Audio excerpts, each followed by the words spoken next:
नमस्कार मित्रांनो, ठरलं तर मग या मालिकेच्या आजच्या भागामध्ये मी तुम्हा सर्वांचे अगदी मनपूर्वक स्वागत करते।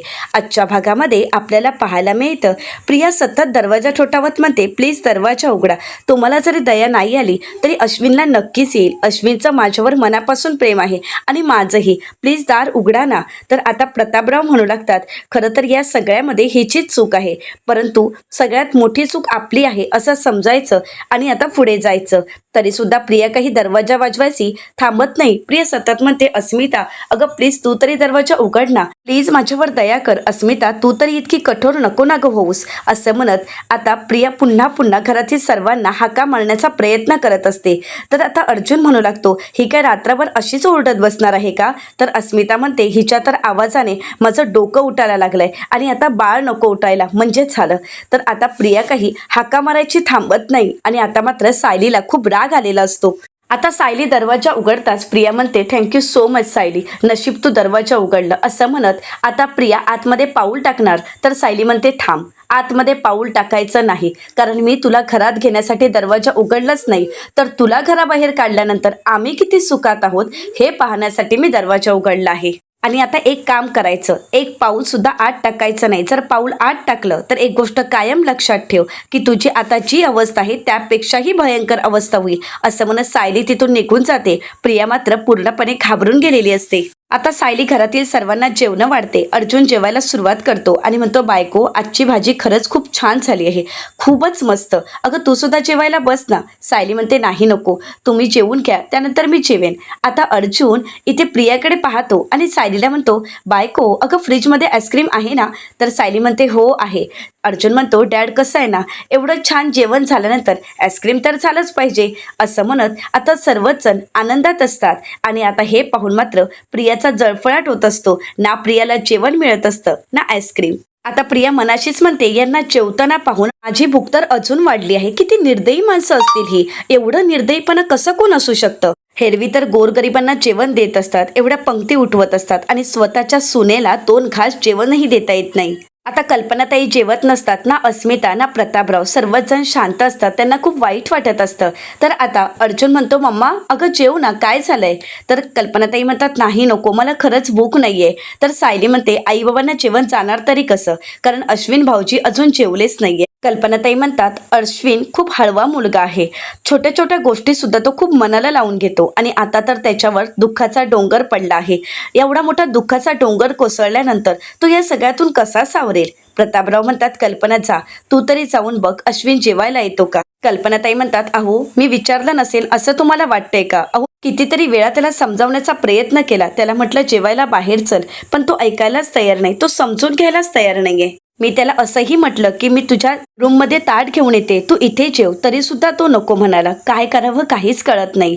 तर आता प्रिया मनाशीच म्हणते, आणि ही माणसं सुखात असल्याचं दाखवणार आहेत। आता तर हाच मुद्दा उचलून धरावा लागेल।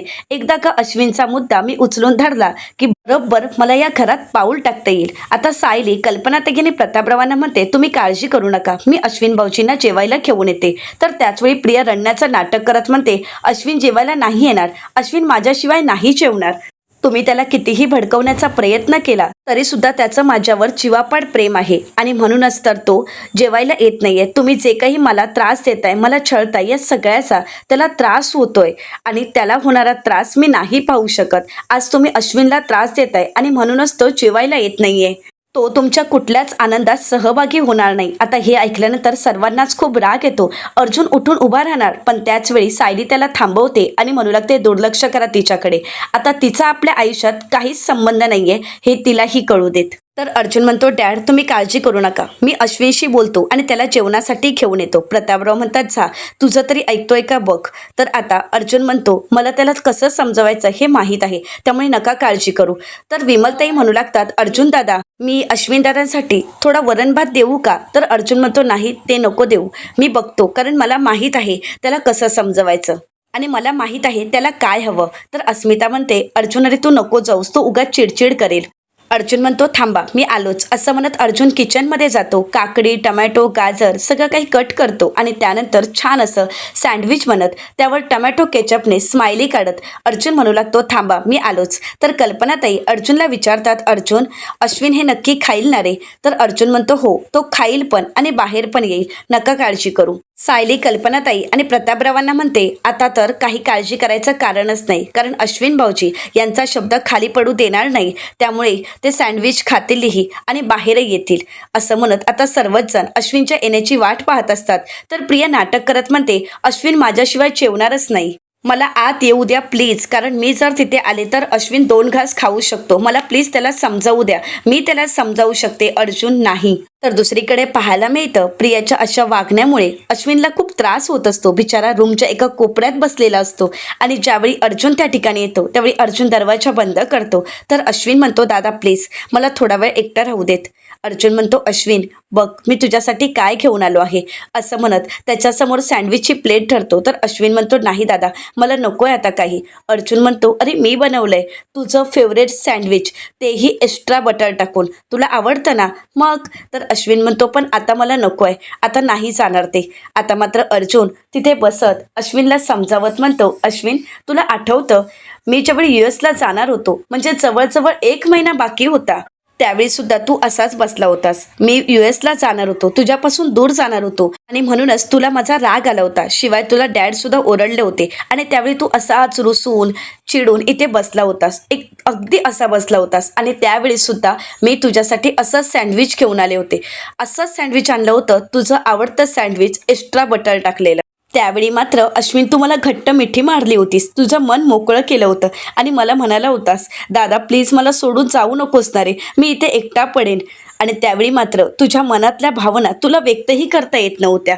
त्यावेळी तुला काय बोलावं काहीच कळत नव्हतं, पण खूप रडलास, अगदी मन मोकळेपणाने रडत होतास. आणि त्यावेळी मात्र मी तुझी समजूत काढली, तुला समजावलं मी कायमचा जात नाहीये, मी लवकरच परत येईन, मी फक्त शिक्षणासाठी जातोय. आपण दोघेही शिकलो तर मॉम आणि डॅड खूप खुश होतील, त्यांच्या चेहऱ्यावरचा आनंद पाहण्यासाठी आपल्याला खूप शिक्षण घ्यायचं आहे, खूप मोठं व्हायचं आहे. आणि त्यावेळी कुठे तू समजून घेतलं आणि त्यावेळी मी तुला म्हणालो की आपल्याला आपलं ध्येय गाठायचं आहे.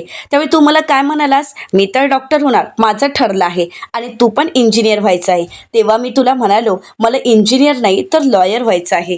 आणि त्यावेळी अश्विन तू रडत रडत काय म्हणालास माहिती आहे, म्हणजे दादा तू लॉयर झालास आणि मी डॉक्टर झाल्यानंतर तू काळा कोट आणि मी पांढरा कोट घालून असणार.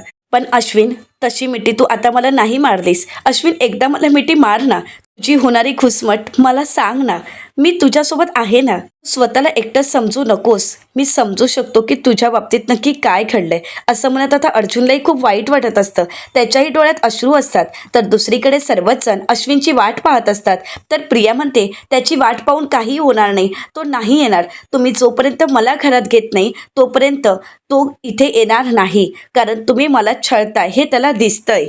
तुम्ही सर्वजण मला आणि त्याला वेगळं का करताय? मान्य आहे अश्विन माझ्यावर चिडला होता, मान्य आहे तो माझ्यावर रागवला आहे, माझ्यावर भडकला, परंतु तो जास्त काळ माझ्यावर रागवू शकत नाही. आता त्याचा राग शांतही झाला असेल. आता जर मी त्याच्याशी बोलायला गेले तर तो नक्कीच माझ्याशी नीट बोलेल. एव्हाना त्याला जाणवलंही असेल की तो माझी साथ कधीच सोडू शकत नाही आणि म्हणूनच तो बाहेर येत नसेल. तर प्रतापराव म्हणतात काय करावं काहीच कळत नाही, हिच्याकडे तर दुर्लक्षही करता येत नाहीये. ए तन्वी गप्पा बस, आता उगाच काहीतरी बडबडत बसू नकोस. आमचा मुलगा इतकाही मूर्ख नाहीये की तुझी सत्य बाजू कळाल्यानंतर आणि तुझं हे खोटं कारस्थानी रूप कळाल्यानंतर तो तुझी बाजू घेईल, तुझी साथ देईल. इतका पण आमचा मुलगा भोळा नाहीये. तर प्रिया म्हणू लागते बाबा तुम्ही बघाच, अश्विन बाहेर येईल आणि मला म्हणेल चल, आणि अगदी मानाने तो मला घरात घेऊन येईल. आम्ही तुमच्या समोर तुमच्या सोबत जेवायला बसू, जेवलो तर दोघंही एकत्रच जेवू, नाहीतर दोघंही उपाशी राहू. आता प्रियाच्या बोलण्याकडे सर्वजण दुर्लक्ष करतात, सर्वजण अश्विनची वाट पाहत असतात. सायली मनाशीच म्हणते बाहेर या अश्विन भाऊजी आणि या प्रियाच्या समोरच तुम्ही तिला जेवून दाखवा, म्हणजे तिला कळेल की यावेळी तुम्ही तिला माफ करणार नाही आहात, तिच्या या गुन्ह्याला तुम्ही तिला कधीच माफ करणार नाही. तर दुसरीकडे मात्र अश्विन खूप रडत असतो. त्याचे अश्रू अनावर होतात. त्याला हे सगळं असहाय्य होत असतं. अर्जुन म्हणू लागतो, कळतंय, मी सगळं काही समजू शकतो अश्विन, पण तू असा शांत राहू नकोस. आज तुझ्या बाबतीत जे काही घडलंय ते खरं तर कोणाच्याच बाबतीत घडू नये असं मला वाटतंय. पण अश्विन प्लीज काहीतरी बोलणार आहे, असं गप्प नको रे राहूस. अरे तू असं शांत राहून रडणं हे मलाही सहन होत नाहीये. आता मात्र अश्विन लगेच अर्जुनला खट्ट मिठी मारतो आणि आपल्या भावना व्यक्त करत म्हणतो, दादा खरंच मला माफ कर. सॉरी दादा, खरंच मी चुकलो. या तन्वीवर विश्वास ठेवून मी तुझ्यासोबत आणि सायली वहिनीसोबत खरंच खूप चुकीचं वागलो. सॉरी दादा, खरंच अगदी मनापासून मी माफी मागतोय. या तन्वीची बाजू घेत मी तुम्हा सगळ्यांशी भांडत राहिलो. ती मुलगी माझ्याशी खोटं बोलते हे मला जाणवत होतं, पण तरी सुद्धा मला असं वाटत होतं की माझं तिच्यावर प्रेम आहे. ती माझा विश्वासघात कधी करणार नाही, पण त्या मुलीने शेवटी माझा विश्वासघात केला. ती एवढा मोठा विश्वासघात करेल असं मला कधीच वाटलं नव्हतं दादा. ती मला एवढा मोठा धोका देईल असा मी कधीच विचार केला नव्हता दादा, सॉरी. तर अर्जुन म्हणतो, अश्विन या सगळ्यात काहीच चूक नाही. तुझं प्रेम होतं तिच्यावर, तुझा श्वास होता, पण काय करणार, ती मुलगी चुकीची होती. तू चुकीचा नाही आहेस. तू स्वतःला या सगळ्यामध्ये ओढावून घेऊ नकोस आणि स्वतःला इतका त्रास करून अजिबात घेऊ नकोस. त्या मुलीने तुझ्या प्रेमाचा गैरफायदा घेतला आणि म्हणूनच तिने तुझा विश्वासघात केलाय. पण तू या सगळ्या गोष्टींचा विचार नको करूस असं म्हणत अर्जुन अश्विनला सावरतो, त्याचे अश्रू पुसतो. अर्जुन अश्विनला समजावत म्हणतो, अश्विन आता तुला सत्य कळालंय ना, तिचा खरा चेहरा तुला कळालाय ना, मग आता तुला तुझे अश्रू थांबवायचे आहेत. तुला रडून नाही चालणार, कारण तुला तुझं करिअर सांभाळायचं आहे. त्या मुलीमुळे तुला तुझं करिअर बर्बाद होऊ मी देणार नाही. त्यामुळे अश्विन आता अश्रू पुसायचे. चल, अस्मिताई आणि घरातील सर्वच जण तुझे वाट पाहतायत. मॉम डॅड सगळ्यांनाच तुझी काळजी वाटते. चल असं म्हणत आता अर्जुन अश्विनचा हात धरत अश्विनला म्हणतो, अगोदर हे थोडंसं खाऊन घे. आता अर्जुन स्वतःच्या हातानेच त्याने बनवलेलं सँडविच अश्विनला खाऊ घालत असतो. अर्जुनलाही अश्रू अनावर होतात. भावाची ती अवस्था त्यालाही पाहवत नसते. एक भाऊ म्हणून त्यालाही हे खूप त्रासदायक जात असतं. आता त्याला हसवण्यासाठी अर्जुन म्हणतो, अश्विन तू खरंच डॉक्टर आहेस ना? तर अश्विन म्हणतो, हो. अर्जुन म्हणतो, खरंच डॉक्टर आहेस? मग एक्स्ट्रा बटर लावलेलं तू कसं काय सँडविच खातोयस? याने कोलेस्ट्रॉल वाढू शकतात, कळतंय ना तुला? तर अश्विन अर्जुनला म्हणतो, डॉक्टर डॉक्टरच्या जागी, भाऊ भावाच्या जागी, आणि हे सँडविच माझ्या भावाने बनवलं आहे. थोडं चांगलं झालं नाहीये पण ढकलतोय असं म्हणत आता अश्विनही अर्जुनला हसवण्याचा प्रयत्न करतो. अर्जुन अश्विनला म्हणतो, डॅड मॉम अस्मिताई सगळेजण खूप टेन्शनमध्ये आहेत, त्यामुळे चल. आता मात्र अश्विन शांत होतो, तो विचार करू लागतो. तर दुसरीकडे सर्वच जण अश्विनची वाट पाहत असतात. परंतु अजूनपर्यंत अश्विन न आल्यामुळे सायली कल्पनाताईंना म्हणते, आई मी अश्विन भाऊजींच्या रूममध्ये जाऊन येऊ का? मी त्यांना समजावण्याचा प्रयत्न करू का? कल्पनाताई म्हणतात, बघ तू तरी जाऊन बघ अश्विन येतो का? तर आता प्रिया नाटक करत म्हणते, कशाला उगाची सगळी काही नाटकं करताय? अश्विन येणार नाही. कशाला उगाच खोटी आशा धरून बसलाय? अश्विन जर बाहेर आला ना तर तो फक्त माझ्यासाठी येईल, माझ्या प्रेमासाठी, माझी काळजी म्हणून येईल, माझी ओढ वाटते त्याला म्हणून तो बाहेर येईल.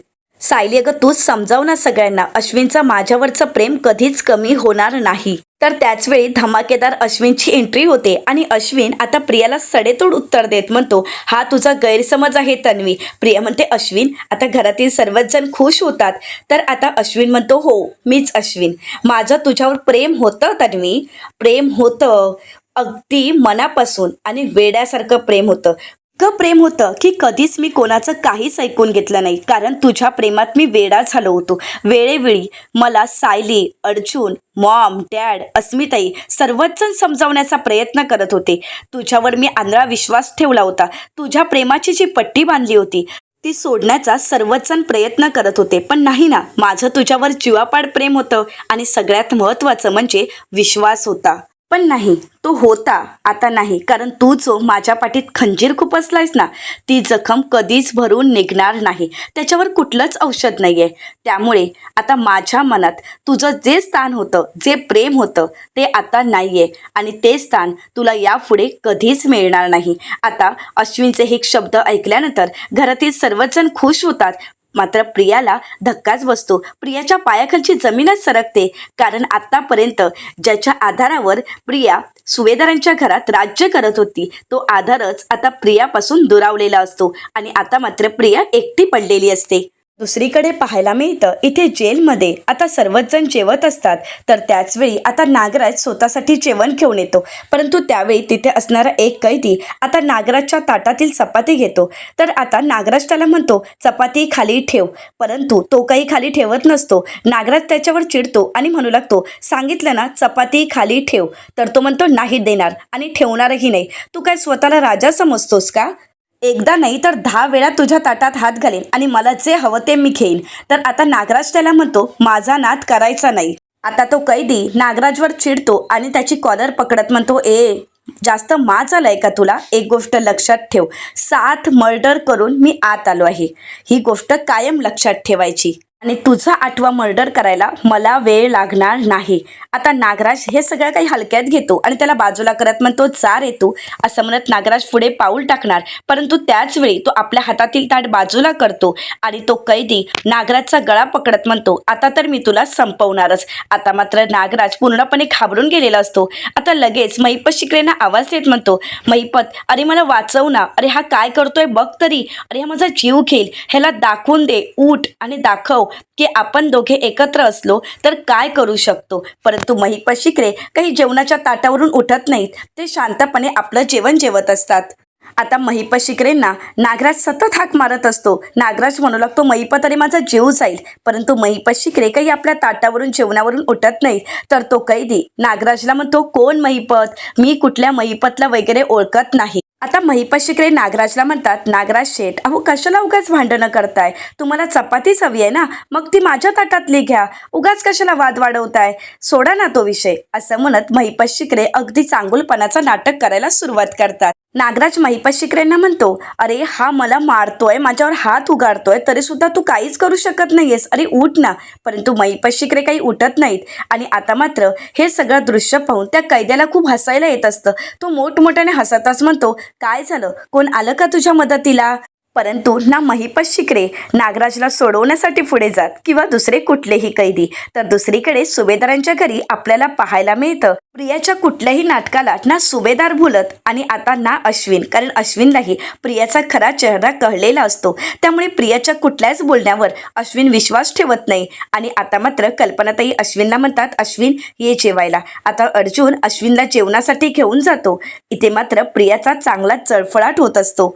कल्पनाताई अश्विनला जवळ घेतात, त्याच्या डोक्यावरून मायेने हात फिरवतात, त्याला शांत करतात, आम्ही तुझ्यासोबत आहोत याची जाणीव करून देतात. त्यावेळी अश्विन आपल्या मम्मा डॅडकडे पाहतो आणि म्हणू लागतो मम्मा डॅड अस्मिताई खरंच सॉरी, माझी खूप मोठी चूक झाली, अगदी मनापासून सॉरी. आई वडील आपल्या मुलांच्या भल्यासाठीच सांगतात हे मला त्यावेळी कळायला हवं होतं, याची जाणीव मला व्हायला हवी होती, परंतु त्यावेळी मात्र मला काहीच कळालं नाही.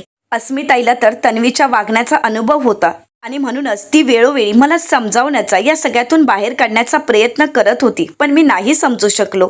या सगळ्यातून मीही शहाणा झालो नाही, पण नाही, आता मला ही चूक सुधारायची आहे. त्यामुळे मी आता तुम्हा सगळ्यांना प्रॉमिस करतो की यापुढे माझ्यातून अशी कोणतीही चूक होणार नाही. अगदी तन्वी माझ्या हातापाया पडली, 1000 वेळा जरी तिने माझी माफी मागितली तरी सुद्धा मी तिला माफ करणार नाही. आता हे ऐकल्यानंतर प्रियाचे प्रयत्न मात्र वाया गेलेले असतात. तर दुसरीकडे जेलमध्ये आपल्याला पाहायला मिळतं अजूनपर्यंत त्या कैदीने नागराजला काही सोडलेलं नसतं. नागराजची मान आवळत तो म्हणू लागतो काय म्हणालास तू, तुम्ही दोघे एकत्र आलात तर काय होऊ शकतं हे दाखवून दे. एक गोष्ट लक्षात ठेव, मी जरी तुझ्या कमरेत लाथ घातली तरी सुद्धा हा तुझा मित्र काही करू शकणार नाही माझं. आता नागराज महिपत शिकरेंना आवाज देत म्हणतो महिपत तुला ऐकू येत नाहीये का, हा काय बोलतोय, उठ ना आणि याला धडा शिकव ना. परंतु महिपत शिकरे काही जाग्यावरून हलत नाहीत. आता तो कैदी नागराजला सोडतो आणि त्यानंतर महिपत शिकरेंच्या समोर येत म्हणतो बघू तुझा हा मित्र आता माझं काय वाकडं करतो. असं म्हणत तो कैदी आता महिपत शिकरेंच्या सनसनीत कानाखाली मारतो. परंतु तरी सुद्धा महिपत शिकरे काहीच प्रतिसाद देत नाहीत, काहीच प्रतिउत्तर देत नाहीत. हे पाहून मात्र त्याला जोर जोराने हसायला येत असतं. आता तिथे असणारे सर्वच कैदी मोठमोठ्याने हसू लागतात आणि आता हे पाहून नागराजला मात्र धक्काच बसतो. आता नागराज तिथे महिपत शिकरेंकडे पाहत असतो, तोपर्यंत तो कैदी नागराजच्या ताटातील चपात्याही घेऊन जातो. आता महिपत शिकरे उठतात आणि त्या कैद्याच्या समोर जाऊन उभे राहतात. त्यावेळी मात्र नागराजला मोठमोठ्याने हसायला येऊ लागतं. नागराज म्हणू लागतो आता बघ तुझी काय अवस्था होते. परंतु घडतं काही भलतंच. महिपत शिकरे आता त्याला न मारता अगदी समजावून सांगत म्हणतात, भांडण तंटा करून काही नाही होत रे दादा. अरे हे वाद करण्यापेक्षा शांतपणे एकमेकांसोबत मैत्री करूयात ना. आणि हो, मारून जर समाधान झालं नसेल तर तू माझ्या दुसऱ्या कानाखाली मार, असं म्हणत महिपत शिकरे आता स्वतःला मारायला सांगतात आणि त्याच्यासमोर हात सोडतात. हे पाहून मात्र नागराजला धक्काच बसतो. तर महिपत शिकरे पुढे त्या कैद्याला म्हणतात, मला शांतपणे जेवू द्या आणि तुम्ही पण शांतपणे जेवा, असं म्हणताच आता सर्वच कैदी हसू लागतात. तर त्याचवेळी त्या ठिकाणी हवालदार साहेब आलेले असतात. ते ओरडतात आणि विचारतात, काय चाललंय तुमचं, का आरडाओरडा करतायत? चला सगळ्यांनी आपापल्या जागेवर जाऊन बसा. चला. आता सर्वच कैदी आपापल्या जागेवर जाऊन बसतात. आता हवालदार साहेब तिथून निघून जातात. परंतु नागराजला मात्र काहीच कळालेलं नसतं. नागराज मनाशीच विचार करत म्हणतो, नक्की आता काय घडलंय? या कैद्याने महिपतच्या कानाखाली मारलं आणि महिपत काहीच करू शकला नाही. उलट त्याला जाऊन म्हणतोय की समाधान झालं नसेल तर अजून मार. नक्की काय चाललंय हे? आता मात्र महिपत शिकरेंच्या डोक्यात काय चाललंय हे मात्र नागराजला त्याचा ठाव ठिकाणही लागत नसतं आणि ना काही कळत असतं. तर दुसरीकडे सुभेदारांच्या घरी आपल्याला पाहायला मिळतं, सायली अश्विनला समजावत म्हणते, अश्विन भाऊजी, तुम्ही आता स्वतःला त्रास करून घेऊ नका. कारण या घरातील सगळ्यांची हीच इच्छा आहे की तुम्ही स्वतःला त्रास करून घेऊ नये. या सगळ्यातून तुम्ही लवकरात लवकर बाहेर पडावं. तर सर्वच जण म्हणतात की हो अश्विन, या सगळ्यातून तू आता बाहेर पडावंच. तर आता अश्विन सायलीला म्हणतो, सायली वहिनी, अगं मी तर तुझ्याशी सगळ्यात वाईट वागलो. वहिनी, अगं मी आता कुठल्या तोंडाने तुझी माफी मागू, मला खरंच काही कळत नाहीये. या तन्वीच्या नादी लागलो, तिच्यावर विश्वास ठेवला आणि तिच्यावर जीवापाड प्रेम होतं आणि म्हणूनच तिच्या बोलण्यात येऊन मी तुझ्याशी कसा वागलोय हे मला चांगलं आठवते. मला माहीत आहे मी तुझ्याशी खूप वाईट वागलो आहे आणि हे मी कधीच विसरू शकणार नाही. मला कळत नाहीये की मी केवढी मोठी चूक केली आहे. या तन्वीवर विश्वास ठेवून मी तुला नको नको ते बोललो. दरवर्षी दिवाळीत भाऊबीजेला तू मला ओवाळत होतीस, रक्षाबंधनला राखी बांधत होतीस, परंतु या मुलीमुळे मी ते सगळं सगळं काही बंद केलं आणि या सगळ्या गोष्टींचा मला आता खरंच पश्चाताप होतोय. मी नेहमीच तुम्हा दोघांचा खूप रागराग केला. असं म्हणायचो की तुम्हाला माझं भलं पाहवत नाही, पण आज आत्तापर्यंत तुम्ही फक्त माझ्या भल्याचा विचार केलात. खरंच सॉरी, असं म्हणत अश्विन हात सोडतो आणि सायली अर्जुनला म्हणतो, खरंच तुम्ही दोघांनी मला माफ करा. आता अश्विन खूप रडत असतो आणि सायली अर्जुन आणि घरातील सर्वांचीच माफी मागत असतो. तर सायली अश्विनचे हात धरत म्हणते, अश्विन भाऊजी, माफी वगैरे मागायची काहीच गरज नाहीये. अहो तुम्ही माझ्यावर भावासारखं प्रेम करता ना, मग मग भावाला जेवढा प्रेम करण्याचा अधिकार असतो तेवढाच ओरडण्याचा, रागवण्याचाही अधिकार असतो. त्यामुळे तुमच्या बोलण्याचं खरंच मला कधीच काहीच वाईट वाटलं नाही. आणि अश्विन भाऊजी, या सगळ्यामध्ये तुमची काय चूक आहे सांगा ना मला. अहो प्रिया ज्यावेळी एखाद्याला जाळ्यात ओढते, एखाद्याला तिला फसवायचं असतं, त्यावेळी ती किती गोड बोलते हे मला चांगलंच माहीत आहे. मी तिला तर अर्जुन अश्विनला म्हणतो, अश्विन, तू तुझ्या बायकोवर अगदी मनापासून प्रेम केलं. नवरा असण्याचं कर्तव्य तू पूर्ण करत होतास. पण त्या सगळ्या गोष्टींची या तुझ्या बायकोला जर कदरच नसेल तर मग या सगळ्यामध्ये तुझी काय चूक आहे? नाही अश्विन, या सगळ्यात तुझी काहीच चूक नाही.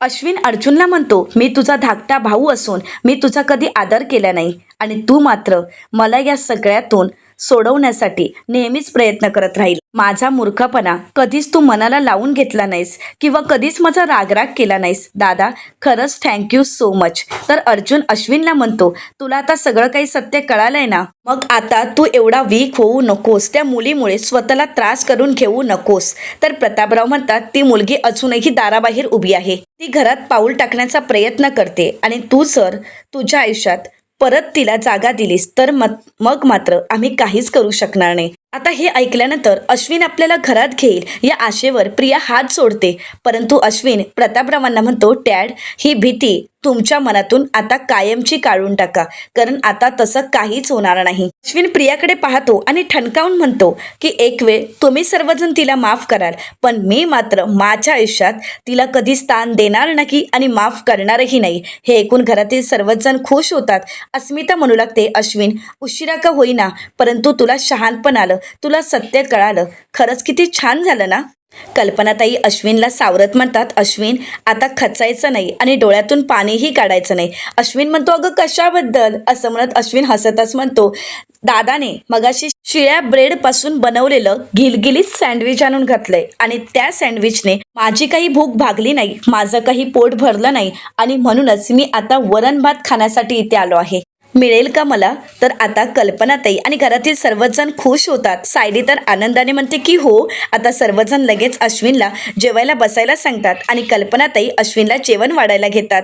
आता प्रियाने घरात एवढा गोंधळ माजवलेला असतो तरी सुद्धा सुभेदार कुटुंब पुन्हा एकदा उठून उभं राहिलेलं असतं आणि घरात अगदी आनंदाचं वातावरण असतं. सर्वच जण जेवायला बसतात आणि कल्पनाताई स्वतःच्या हातानेच अश्विनला पहिला घास भरवतात. तर सायली म्हणू लागते, आई तुम्ही सुद्धा जेवायला बसा ना. तर कल्पनाताई म्हणतात, हो बसते. असं म्हणत घरातील सर्वच जण, अख्खं कुटुंब प्रियाच्या समोर एकत्र जेवायला बसतं आणि अगदी आनंदाने. आणि हे पाहून मात्र प्रियाला चांगलाच धक्का बसतो. तिचा चांगला चळफळाट होत असतो. तिला वाटत असतं की निदान किमान अश्विन तरी आपल्याला माफ करेल, परंतु आता अश्विनने सुद्धा तिच्याकडे पाठ फिरवलेली असते. आता मात्र प्रियाला धक्काच बसतो. प्रिया मनाशीच म्हणते की हा काय ट्विस्ट आहे, या बिनडोक अश्विनच्या जीवावरच तर माझं सगळं काही चाललं होतं आणि हा जर आता असा पलटी मारायला लागला तर मग माझं काय होणार, माझं कसं चालणार आहे, मग मी ह्या घरात पाऊल तरी कशी टाकणार. तर अस्मिता म्हणू लागते, चला तन्वी नावाच्या चिखलातून अश्विनची सुटका झाली. तर अश्विन होकार देतो. इथे मात्र प्रिया रागानेच पुन्हा एकदा मागे वळून अस्मिताकडे पाहते. तर सायली मनाशीच म्हणते, ही तर चिखलाची दलदल आहे, परंतु या चिखलाचं नाव तन्वी नाहीये. तर हे नाव काय आहे हे तुम्हाला लवकरच कळेल. हिचं खरं रूप आता तर समोर आलंच, परंतु हिचं खरं नाव आणि हिचं खरं अस्तित्व सुद्धा लवकरच सगळ्यांसमोर येईल.